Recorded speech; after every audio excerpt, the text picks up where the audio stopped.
काल मुले काय तमाशा चालला होता स्वागताचा. अरे आज तुझ्या का पोटात दुखायला लागलं रे? हे बघा, जे काम करत नाही ज्यांचे लपडे सपडे भानगडे असतात ते लोकांनाही घाबरतात आणि पत्रकाराला लय घाबरतात. मी त्या दांडकेवाल्याला घाबरत नाही, लिहिणाऱ्यालाही घाबरत नाही.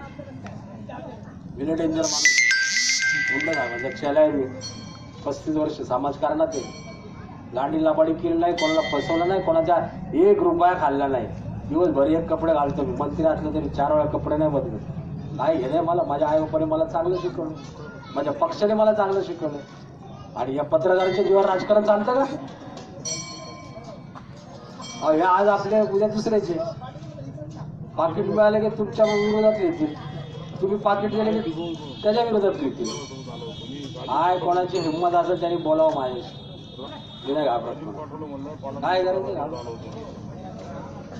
कुणी मेलेलं आहे तर दूध पिलेलं नसतं का? आणि मग खरा असतो तर खरा असतो. त्या सांगा ओरडून सांगायची गरज आहे का? सिंह कधी ओरडून सांगतो का मी या जंगलाचा राजा आहे? अरे सिंह सिंहच असतो. जसं खऱ्या माणसाला काही गरज नाही कोणाची. आणि म्हणून मला ते गडकरी साहेबांचं लय आवडतं. आणि मुंडे साहेब तर त्या पुढचे होते. गडकरी साहेब म्हणतात ते दांडकेवाले पुढे आले की काही बोलायची गरज नाही, त्याच्या प्रत्येक प्रश्नाचं उत्तर द्यायची गरज नाही. काम करत राहा, आपोआप जनता तुमच्या पाठीशी राहते. बरोबर ना अध्यक्ष महाराज? आणि त्याची लफडी झपडी पालकमंत्री होऊन इथे लफडे काही केले असेल तर मी घाबरत. एक बॅग घेऊन येतो, त्यात 2-4 ड्रेस असतात, उचललं की चाललं कुठे. माझा पक्ष माझ्या पाठीशी, म्हणजे जनता माझ्या पाठीशी. मला काय घाबरायचं कोणा? पांडव काँग्रेसवालाच आहे लोकमतवाला. हे काय करा? बरोबर ना? दरडा काय साजूक आहे का काय?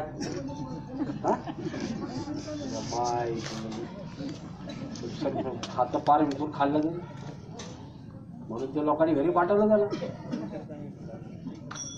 ते भांडवल जर काय बेकार असतं तो, गोरगरिबाचे नसतं ते.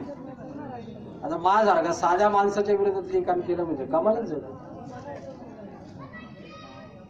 जोड्याने मारल एखाद्याला. आय ज्याला कोणाला लिहायचं त्याला लिहा. आणि मग एवढं सगळं चांगलं काम राज्यात